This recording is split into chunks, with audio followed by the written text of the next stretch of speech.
Assalamualaikum warahmatullahi wabarakatuh. Inilah demonstrasi kontekstual modul 3.1 pengambilan keputusan berbasis nilai-nilai kebajikan sebagai pemimpin bersama saya Vindi Setiawan Budiarso. Kemudian narasumber yang akan saya wawancarai yaitu Bapak Liwon sebagai Kepala UPTD SPF SDN Kota Kulon 3, kemudian Ibu Siti Agustina selaku Kepala UPTD SPF SDN Badian 1, dan Ibu Lasminingsih selaku Kepala UPTD SPF SDN Pejaten 1.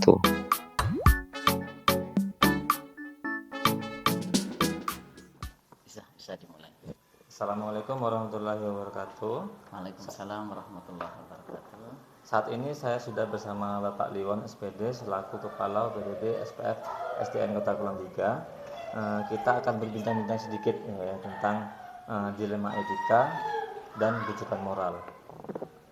Assalamualaikum Pak. Waalaikumsalam. Gimana kabarnya Pak? Alhamdulillah sehat. Alhamdulillah ya Pak. Jadi di sini sebelumnya saya berterima kasih terlebih dahulu ke Pak Liwon sudah menyempatkan waktunya di sela-sela kesibukan ya. Tujuan saya mewawancarai Bapak ini selaku kepala sekolah ya Pak di Kota Kulon 3. Tentunya sebelumnya kan sudah di sekolah-sekolah sebelumnya ya Pak ya. Jadi banyak sekali pengalaman-pengalaman menjadi kepala sekolah ataupun mengambil keputusan-keputusan gitu ya Pak ya. Dan adapun saya melakukan kegiatan wawancara ini sebagai tugas dari demonstrasi kontekstual modul 3.1. Judulnya begini Pak, pengambilan keputusan berbasis nilai-nilai kebajikan sebagai pemimpin dalam grup penggerak angkatan 7 ini. Sebelumnya saya mau tanya, Bapak sudah jadi kepala sekolah berapa tahun ya? Saya menjadi kepala sekolah itu mulai tahun 2009. Sekarang 2023. Jadi sudah, hampir 14 tahun. Iya, sudah hampir punah lagi ya Pak ya. Hampir 2 tahun lagi. 2 tahun lagi. Iya, berarti sudah banyak pengalaman-pengalaman tentunya ya Pak ya. Alhamdulillah ya. Tentunya nanti mungkin bisa menjadi rujukan bagi saya untuk bagaimana caranya Bapak untuk mengambil keputusan selama menjadi kepala sekolah ya. Perlu diketahui yang pertama bahwa dilema etika itu situasi di mana terjadi ketika seseorang harus memilih di antara dua pilihan yang sama-sama benar. Kemudian yang satunya itu ada bujukan moral. Bujukan moral ini adalah situasi ketika seseorang harus membuat keputusan di antara yang benar dan yang salah, gitu Pak. Nanti di sini ada beberapa pertanyaan yang akan saya sampaikan kepada Bapak. Mungkin bisa dijawab dengan pengalaman Bapak. Iya. Selama ini bagaimana Bapak sebagai kepala sekolah dapat mengidentifikasi kasus-kasus yang merupakan dilema etika atau bujukan moral? Selama saya menjadi kepala sekolah, saya mengidentifikasi kasus-kasus dilema etika itu melalui beberapa hal, karena di setiap lembaga itu pasti ada kasus yang seperti yang disampaikan Pak Vindi tadi, dilema etika itu kan sesuatu yang benar dan yang benar juga Pak. Iya, yang benar. Harus memilih dan harus dipilih salah satu kan gitu yang harus didahulukan. Jadi selama ini kalau ada kasus dilema etika itu, saya memilih yang prioritas yang harus didahulukan itu yang harus saya prioritas terlebih dahulu ya Pak, setelah didahulukan. Baik, selama ini bagaimana Anda menjalankan pengambilan keputusan di sekolah Bapak ya, terutama untuk kasus-kasus yang dua kepentingannya itu sama-sama memiliki nilai kebajikan. Gimana caranya sebenarnya? Pertama saya menentukan fakta-fakta dulu, langkah-langkahnya ya. Iya, langkah-langkahnya. Kemudian yang kedua mengidentifikasi para pemegang kepentingan dan mempertimbangkan langkah-langkah sesuatu dari sudut pandang mereka. Yang ketiga, mempertimbangkan alternatif yang tersedia. Gitu. Kemudian yang keempat, mempertimbangkan bagaimana sebuah keputusan itu dapat memenuhi para pemegang kepentingan.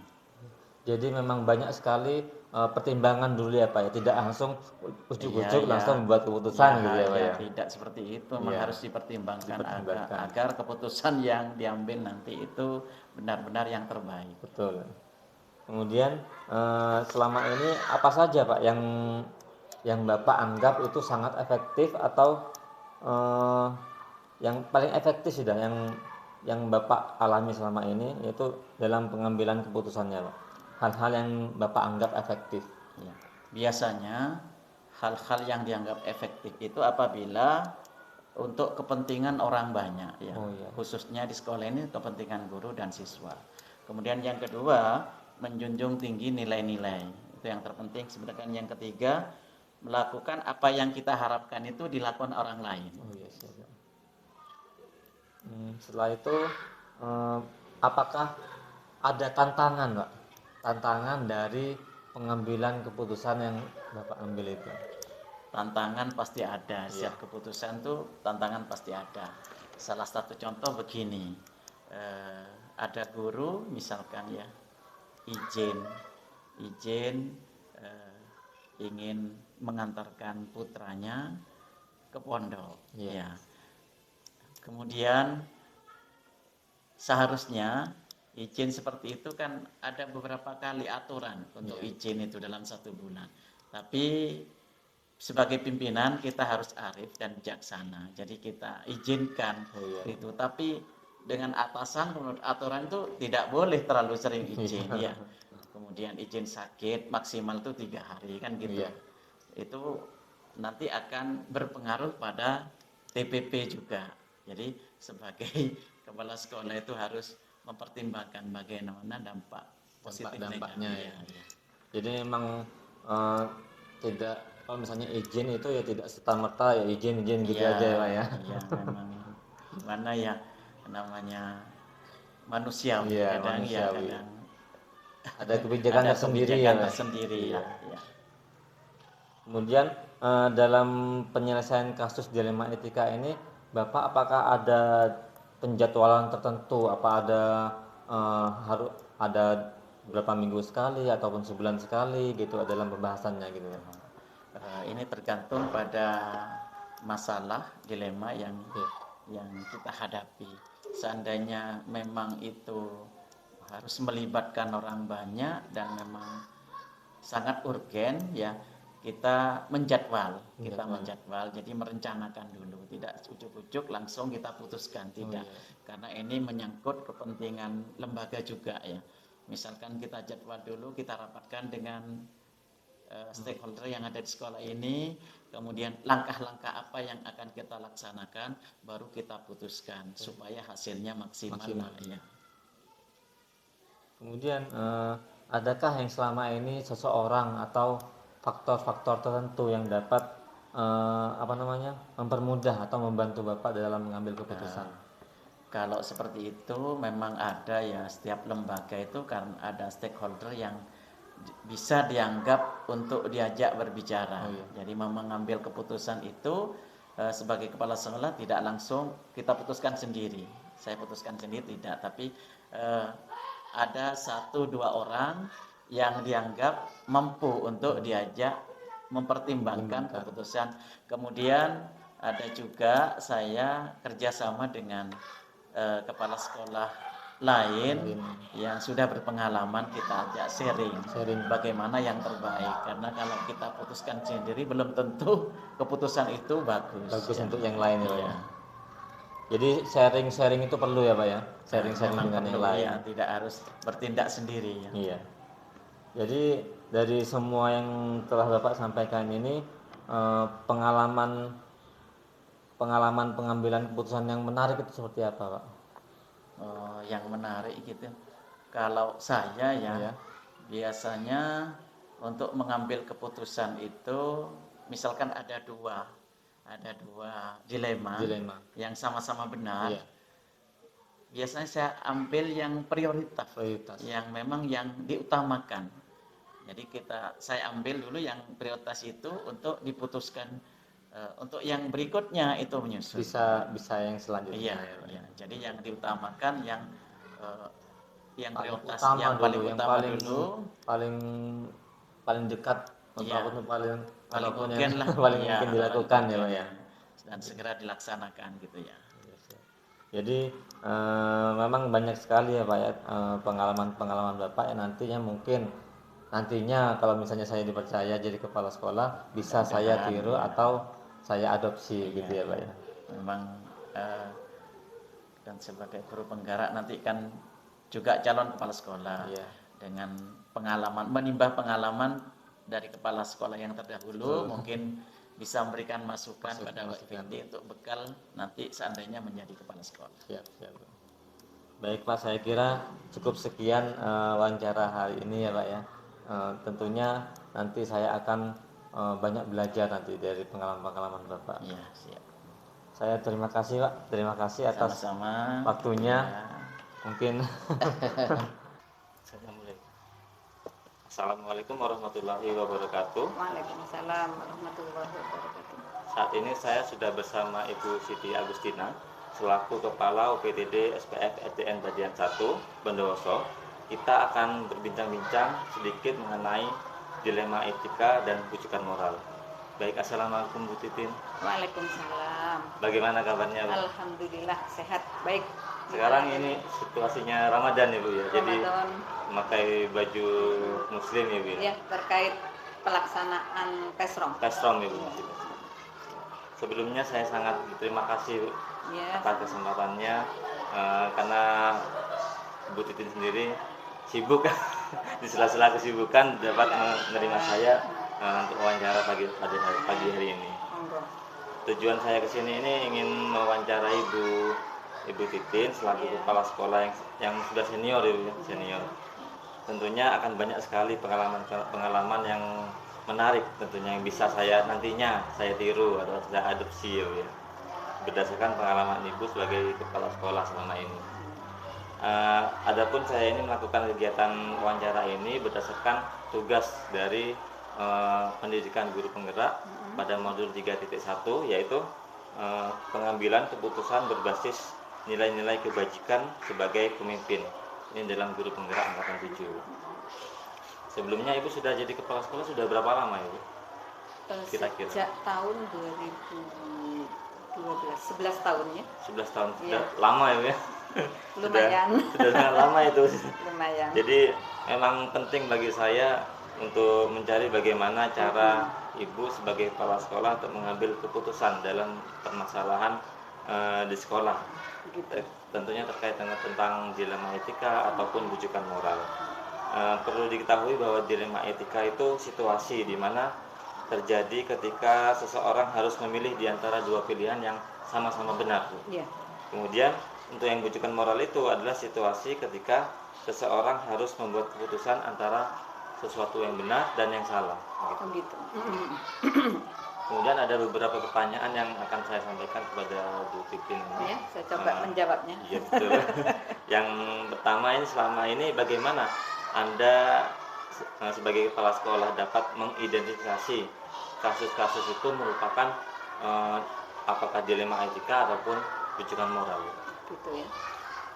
Untuk kasus-kasus yang terkait dengan dilema etika ataupun rujukan moral ya, menurut saya dapat diidentifikasi dari kesesuaian dengan etika standar ya, yang selama ini berlaku di masyarakat atau kalau kaitannya dengan lembaga di lembaga kita gitu ya. Jadi standarnya seperti apa maka akan mudah diketahui ini merupakan dilema etika atau merupakan rujukan moral. Jadi kembali pada standar. Berarti di awal memang ada suatu peraturan ataupun aturan keyakinan gitu ya Bu ya. Betul. Kemudian selama ini bagaimana Ibu Titin menjalankan pengambilan keputusan di sekolah, terutama untuk kasus-kasus yang sama-sama benar gitu Bu. Sama-sama benar. Dari kesamaan kepentingan ya, misalnya Iya, sama-sama betul. benar, tetap akan ada skala prioritas. Ya, yang lebih mendekati pada unsur kemanfaatannya itu di mana gitu. Tetap walaupun sama benar tetap apa ya, kalau dalam agama kita manfaat dan mudaratnya Mudaratnya, itu ya. lebih mendekati pada kemanfaatan yang lebih besar begitu. Misalnya begitu. Berarti tergantung mana yang lebih bermanfaat terlebih Iya. dahulu ya Bu ya. Skala prioritas. Iya. Kemudian tentunya dari kebutuhan itu ada langkah-langkah atau prosedurnya. Jadi seperti apa prosedurnya yang biasa Ibu lakukan untuk mengambil keputusan itu? Begini, terhadap satu persoalan tetap karena kita terbiasa, merupakan kebiasaan di lembaga kita, ini khususnya kalau Iya. berbicara lembaga ya, Iya. ada waktu-waktu untuk berkoordinasi ya.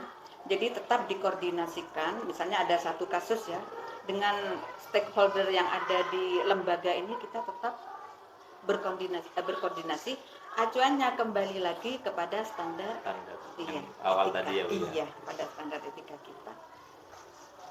Kemudian dari hal itu ya Bu ya. Iya.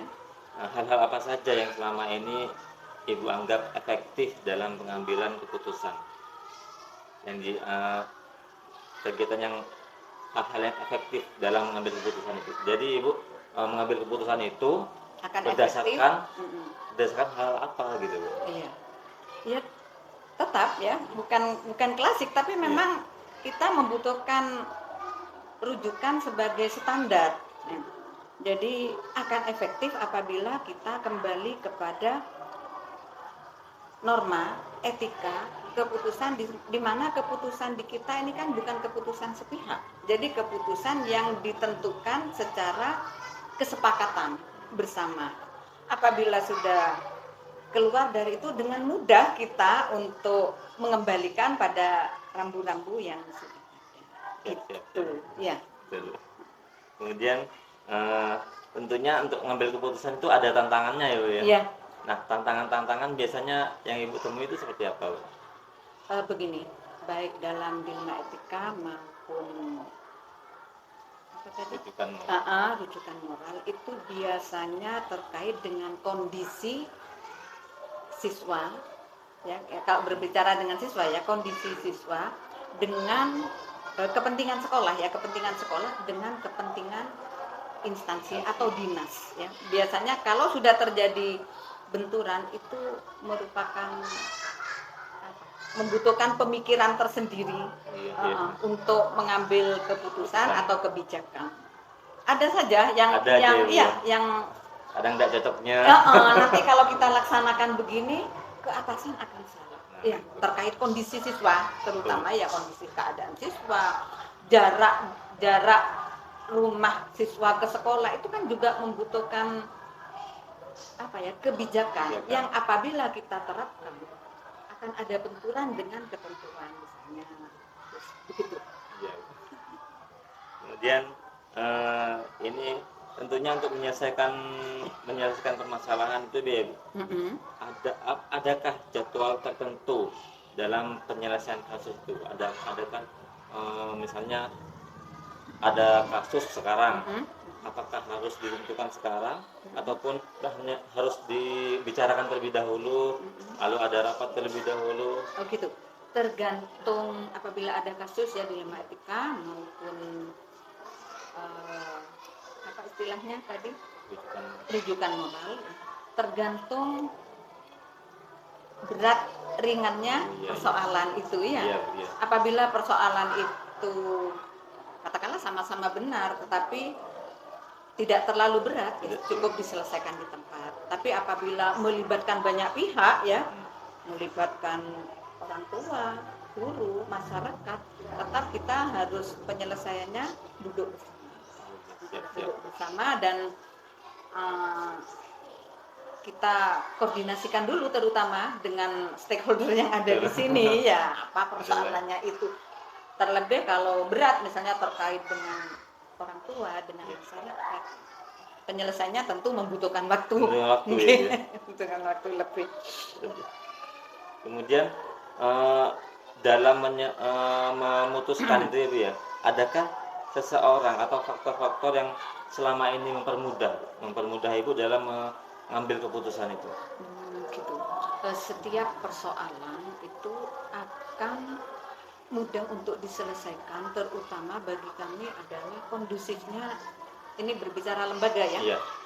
Kondusifnya lembaga. Apabila lembaga itu kondusif, kita sudah satu pemikiran, maka hal itu yang sangat menunjang. Apabila ada untuk penyelesaian satu kasus, misalnya kita kan sudah kondusif. Setidaknya kita sudah satu pemikiran. Kompak. Jadi tidak ada hal yang terlalu sulit. Iya betul. Jadi intinya ya harus kompak dulu semuanya ya. Iya, satu pikiran, ya, satu misi, satu visi, satu misi. Iya. Jadi kembali ke itu lagi. Begitu. Betul. Iya. Nah, dari semua yang Ibu sampaikan tadi ya Bu ya. Jadi adakah pembelajaran yang dapat Ibu petik dari pengalaman mengambil keputusan dilema etika itu Bu? Iya, khususnya dalam dilema etika ya, ternyata dalam sebuah standar kebenaran etika ya, masih ada skala prioritas yang harus diutamakan. Utamanya skala prioritas itu? Iya, tetap harus ada skala, sama-sama benar ya. Iya. Jadi dalam hal ini kita kembali pada standar. Misalnya sama, kasusnya sama, ya. Pemikiran kita, penyelesaiannya membutuhkan pemikiran sedalam apapun, tapi hal ini kan sama-sama benar. Sama-sama benar. Tapi di antara benar-benar itu ternyata, saya gitu ya, kesimpulannya ternyata tetap ada skala prioritas dari kesamaan kebenaran itu. Jadi intinya yang saya tangkap ini skala prioritas itu ya Bu ya. Dari kesamaan itu skala prioritas. Meskipun masalahnya sama-sama benar gitu ya Bu. Tapi prioritasnya tuh yang mana yang lebih kemanfaatannya dahulu. untuk anak didik, untuk lembaga itu kemanfaatannya mana? Tetap ada, walaupun satu strip ada berbeda, ada skala prioritas. Ternyata itu bagi kami seperti itu. Nah, ini yang jadi pandangan buat saya untuk ke depan ya Bu ya. Misalnya nanti saya dipercaya untuk menjadi kepala sekolah. Pastilah. Siapa yang akan mengganti generasi kita generasi betul. Saya kalau bukan dari guru-guru penggerak. Iya, siap kok. Saya sih siap. Mudah-mudahan lancar. Iya. Yang penting itu ya kondusif, terkoordinasi. Ada sebelum timbul persoalan ya, kita sudah mengkondisikan, terkoordinasi semua, maka tidak akan ada hal yang terbenturan, tidak ada ya. Tidak ada, kita sudah satu suara. Begitu. Mudah-mudahan lancarnya. Amin.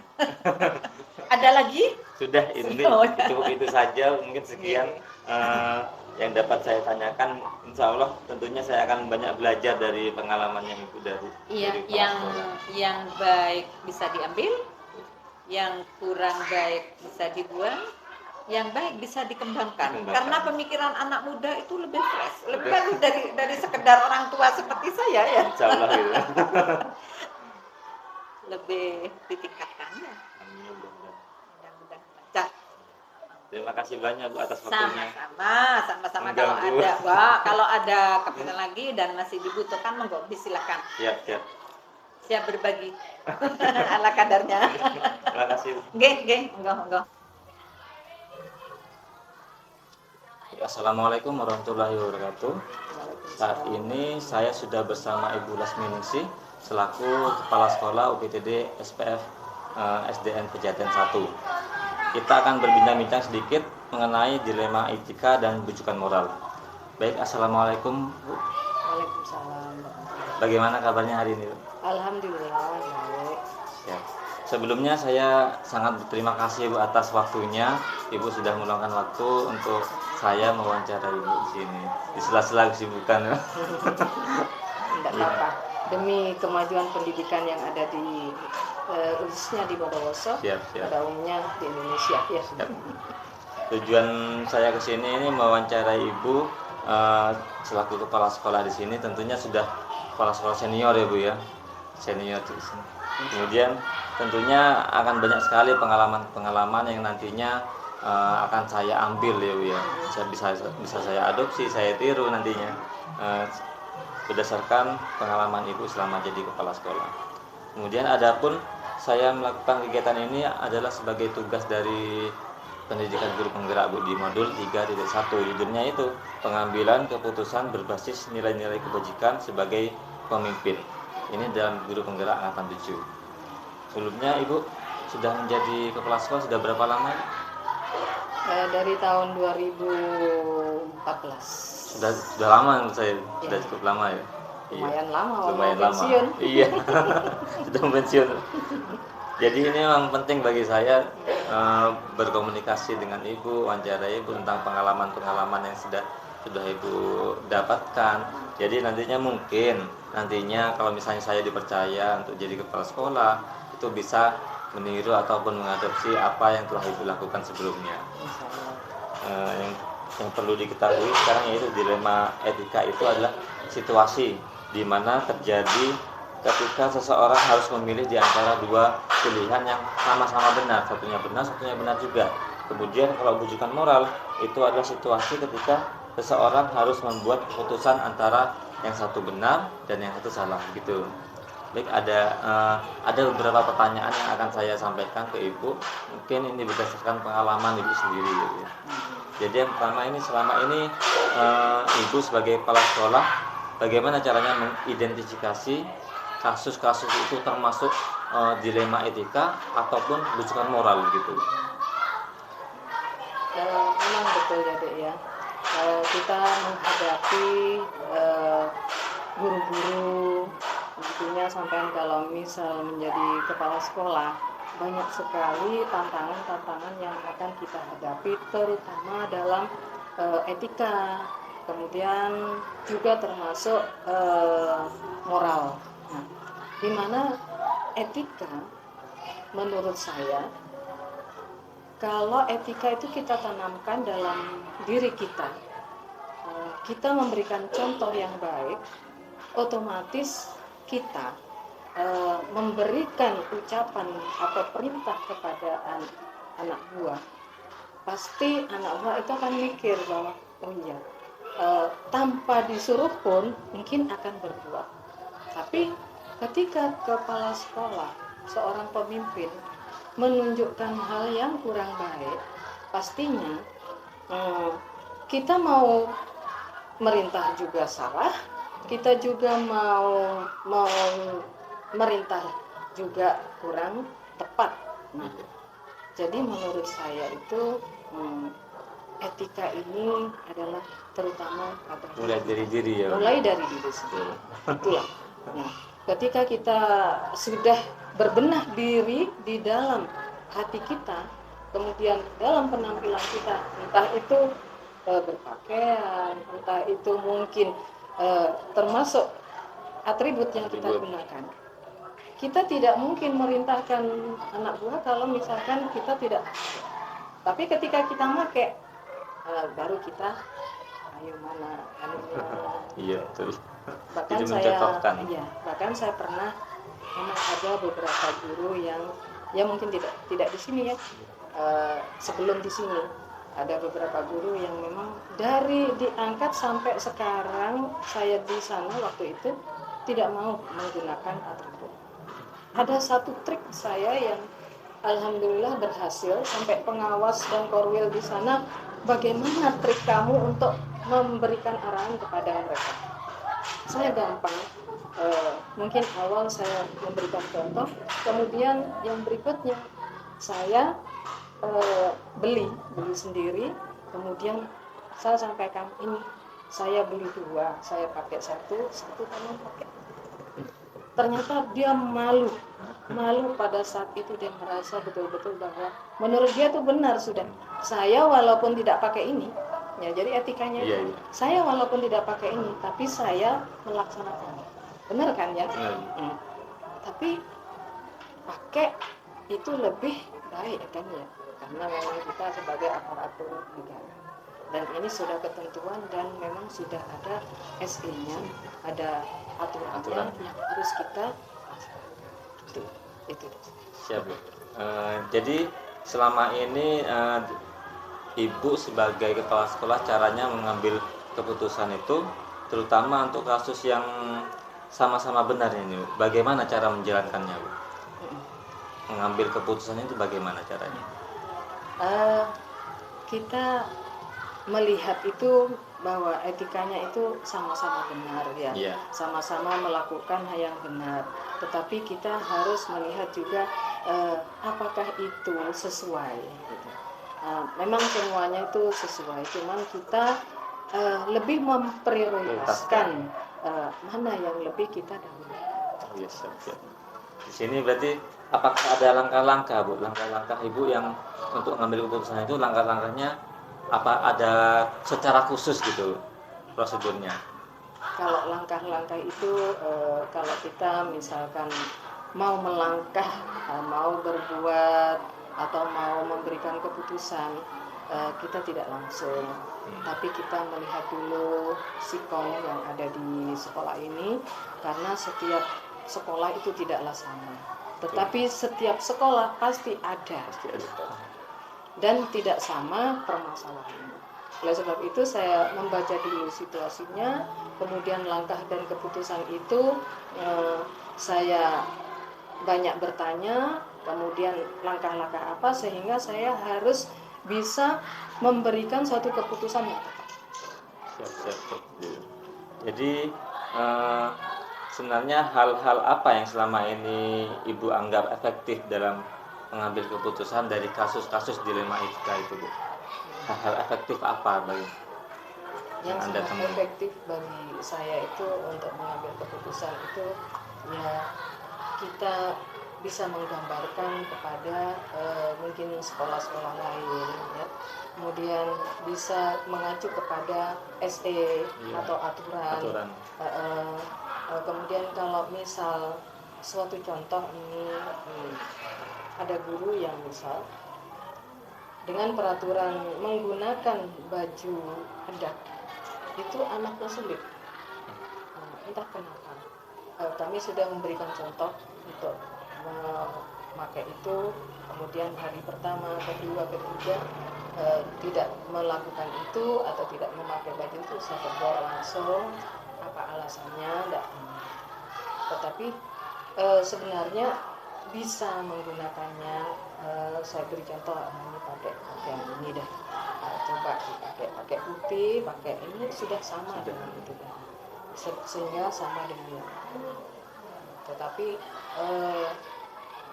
masih merontak mau untuk saya nggak bisa dengan baju itu, nggak baju. Kemudian saya menyampaikan nanti kalau ada pengawas itu bagaimana, kan saya yang malu, tapi bersikeras untuk tidak nanti saya yang jawab. Nah di situ saya harus tegas. Ini SE harus pakai, harus beli. Betul. Karena memang sudah ada aturannya. Nah, iya, jadi saya tidak mau istilahnya untuk mengikuti alurnya. Sekali waktu kita memang harus mengikuti, tetapi kalau sudah mentok tidak bisa dengan itu, ya lebih baik saya harus lebih Tegas lagi ya. dan bijak. Jadi memang ada tantangan tersendiri ya, Bu. Banyak sekali tantangan. Di setiap sekolah itu tidak akan sama tantangannya. Betul. Jadi kita setiap mendapatkan sekolah yang baru harus mempelajari dulu sifatnya, lingkungannya, Budayanya juga ya, Bu. kebudayaan, terus masyarakatnya, siswanya, wali siswanya, dan kita tidak serta-merta untuk harus melakukan apa yang menurut kita. Walaupun misalkan ada aturan seperti apa, tapi kita tetap ya bijaksana dalam memutuskan itu. Kemudian untuk mengambil keputusan itu, Bu, apakah ada jadwal tertentu? Apakah bisa langsung gitu? Ya memang setiap orang itu ada yang karakternya itu satu kali diomongi bisa langsung, tapi dua kali diomongi, ada juga yang beberapa kali diomongin tapi dia masih tetap. Ya akhirnya langkah saya kalau sudah beberapa kali melakukan itu ya face to face. Jadi saya panggil, kemudian bagaimana, apakah sudah benar menurut sampean apakah ini aturan yang ada di sini salah atau sampean yang salah. Nah, terus setelah kita saling berkomunikasi, ya saya salah. Disitulah kami mempunyai buku BP ya. Nah, jadi bimbingan untuk guru. Nah, di situ baru buat pernyataan kalau memang toh itu pernyataan itu dia melakukan lagi, kita tunjukkan pernyataannya itu, ini loh pernyataannya gimana. Nah, kalau sudah kedua berubah dan dia sudah tidak melanggar lagi, saya memberikan reward. Saya selalu memberikan reward kepada guru-guru agar guru-guru itu bisa lebih semangat lagi tentunya. Kemudian adakah Bu seseorang atau faktor-faktor yang selama ini mempermudah Ibu untuk mengambil keputusan? Alhamdulillah, saya punya banyak sahabat, saya punya banyak teman, saya punya banyak saudara, yang mana saudara itu saudara baik, saudara itu teman menjadi saudara, begitu juga pengawas yang menjadi sahabat saya, Orwell menjadi saudara saya. Disitulah saya mencoba di sana. Kemudian saya saling konsultasi bagaimana solusinya.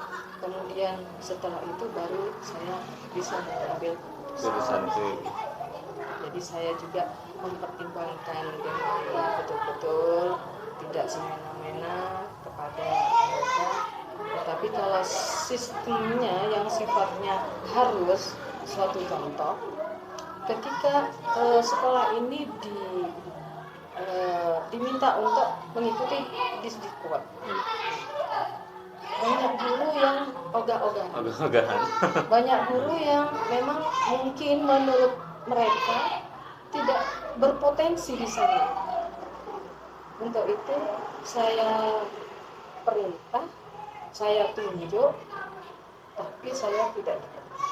Saya biayai kegiatannya, kemudian saya juga mendampingi, saya berikan masukan, sehingga alhamdulillah setiap guru-guru yang tampil, walaupun menurut dia itu dia tidak pede untuk saya juara, tapi saya yakin tetap karena dukungan penuh juga. Juga yang cerita mendongeng gitu ya, cerita mendongeng akhirnya masuk. Kemudian Disdikbud media pembelajaran 3 kali ikut, 3 kali. Kemudian ini bahkan mau bertingkat provinsi. Yang cukup banyak sebenarnya. Publik. Pelayanan publik. Ini sekarang sudah mau pemaparan di kabupaten dan persiapan ke Sinobo ya. Iya, Sinobo. Nah, Sinobo dia sudah persiapannya di situ. Setelah Sinobo baru yang Di terakhir atasnya lagi itu ada. Sinobo, Unifek itu. Ada Univas Innovac. Innovek gitu. Iya. Kayak gitu dah. Jadi di atasnya lagi di situ. Iya, di atasnya lagi terus ada. Jadi itu. Ya, keberhasilan itu sebenarnya memang semua itu atas motivasi. Kemudian memang mereka merasa terpaksa karena dapat tugas, merasa terpaksa, merasa gelo ini. Tapi ketika sudah dilaksanakan dan bisa mengalahkan sekolah-sekolah yang lain, bayangkan ya, baru muncul bisa mengalahkan yang lain. Ada kebanggaan juga ya. Itu di sekolah-sekolah center dikalahkan semua. Iya. Kan ya. Betul. Akhirnya Pejaten 1 muncul. Ya, itu kalau untuk guru memang saya yakin bisa. Saya bisa. Apalagi ada Bu Gemai. Tapi kalau untuk siswa, saya dulu memang pernah jadi guru di sini. Untuk siswa ini memang sulit karena apa? Lingkungan sekitar kita, wali siswa, SDM-nya ya seperti itu. Betul. Ya, tidak mungkin. Tidak bisa dipaksakan juga ya. Tidak bisa. Ketika saya di sini tidak bisa berhasil untuk siswa, tapi kemudian saya mutasi ke Pademangan 1 menjadi guru di sana. Di sana saya bisa memunculkan siswa-siswa, sehingga pada tahun itu sampai Pak datang dan menyampaikan bahwa guru-guru yang potensi ini tak lagi jadi kepala sekolah, hanya 2 orang ini yang pegang kelas 6 dengan saya yang biasa mendukungnya dia di kelas 6 karena dapat jadi diterbitkan, tapi diambil saya dulu karena mungkin saya senior dan harus satu itu jangan dulu. Kalau sekarang kan harus ikut CGP. Iya, betul. Satu syaratnya, salah satu. Iya. Mau tidak mau nanti harus jadi lebih banyak kita belajar, terutama bagaimana membina mereka. Membina siswa dengan membina guru tidaklah sama. Tidak sama. Saya punya murid 60, mudah saya kendalikan. Punya guru 13, satu-satu saya harus bagaimana saya ke si A, bagaimana saya ke si B, ke si C, dan seterusnya. Beda-beda watak, beda-beda karakter ya, Bu. Memang sulit kalau membina orang dewasa. Betul.